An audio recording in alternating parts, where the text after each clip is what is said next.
तर एकनाथ शिंदेंकडून चाकणमधील रस्त्यांची पाहणी केली जाते तर स्थानिकांनीही समस्यांकडे लक्ष देण्याची मागणी केली आहे। चाकण परिसरातील रस्ते मोठे करण्यास स्थानिकांचा विरोध नाही आहे, मात्र रस्त्यांसाठी ज्या जमिनी संपादित केल्या जातील त्या जमिनींचा योग्य मोबदला मिळावा अशी मागणी इथल्या नागरिकांनी केली आहे। ऑटोमोबाईल इंडस्ट्री म्हणून ख्याती असणाऱ्या चाकण एमआयडीसी परिसराला रस्त्यांच्या खड्ड्यांमुळे ग्रहण लागलं आहे।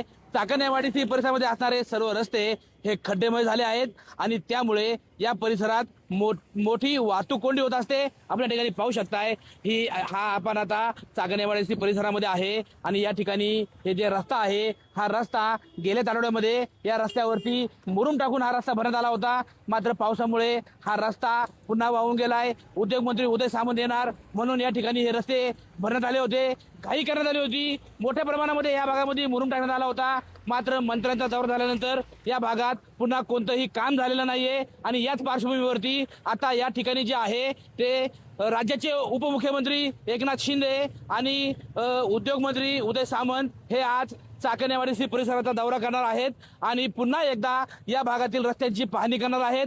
त्याचबरोबर या भागातील जे उद्योजक आहेत त्यांच्याशी चर्चा करणार आहेत। आपल्यासोबत आता चाकणमधील काही स्थानिक ग्रामस्थ आहेत। काय सांगाल, खरं तर उद्योगधंदे या भागातून जायचं म्हणता येते, चाकणच्या रस्त्याला खड्डे पडलेत, खड्ड्यामुळे ट्रॅफिक होतीये, उद्योजक अडचणीत आलेत आणि स्थानिकांना पण त्याचा त्रास होतोय। नक्कीच उद्योजक यांनी सर्व कंपन्या एकत्र येऊन त्यांनी महाराष्ट्र शासनाला अल्टिमेटम दिलं, तुम्ही लवकर खड्डे बुजवा, नाही तर आम्ही सर्व उद्योजक हळूहळू सगळ्या कंपन्या दुसरीकडं म्हणजे महाराष्ट्राच्या बाहेर आम्ही शिफ्ट करू। गेल्या आठवड्यामध्ये आपले उदय सामंत साहेब आले होते, तेव्हा खड्डे बुजवले, परंतु पुन्हा त्याच खड्ड्यामध्ये आज चिखल दिसतोय, पूर्ण खड्डे खराब झाले। परंतु आपले महाराष्ट्राचे लाडके उपमुख्यमंत्री शिंदे साहेब यांनी सांगितलं की आम्ही नवीन टेक्नॉलॉजी आता खड्डे बुजवू, त्याचं काल परवापासून काम चालू झाले। ती टेक्नॉलॉजी पूर्ण म्हणजे तळेगावपासून चाकणपर्यंत व अरे आता तरी वापरतोय ना, हा ठीक आहे ना, ठीक आहे। तुम्ही आता पीएमआरचे 3 रस्ते सुद्धा रखडले गेले आहेत, ते जर 3 रस्ते झाले तर या ठिकाणची वाहतूक होतील।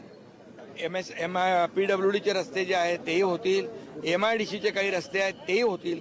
सगळे रस्ते करून या ठिकाणी इंडस्ट्री आणि या भागातल्या नागरिकांना दिलासा देण्याचं काम सरकार करेल आणि त्यामुळे हे सगळे जे शॉर्ट टर्म, मिड टर्म आणि लॉंग टर्म अशा प्रकारचा हा कार्यक्रम आपण आखलेला आहे आणि यामध्ये मी सांगतो तुम्हाला की पूर्णपणे या सगळ्या भागाला इंडस्ट्रीला पण दिलासा मिळेल, इथे उद्योजकांकडे परदेशातले लोक पण येत आहेत, त्यांना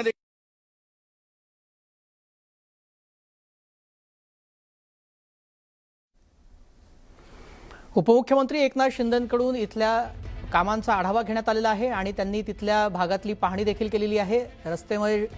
रस्त्यांवर जे खड्डे पडलेले आहेत तिथल्या सध्याच्या परिस्थितीचा त्यांनी आढावा घेतला आणि इथे आवश्यक त्या उपाययोजना केल्या जातील आणि लवकरात लवकर हे रस्ते सुधारावे यासाठी सर्वतोपरी प्रयत्न करण्याचा सरकारचा मानस असल्याचं देखील त्यांनी म्हटलं।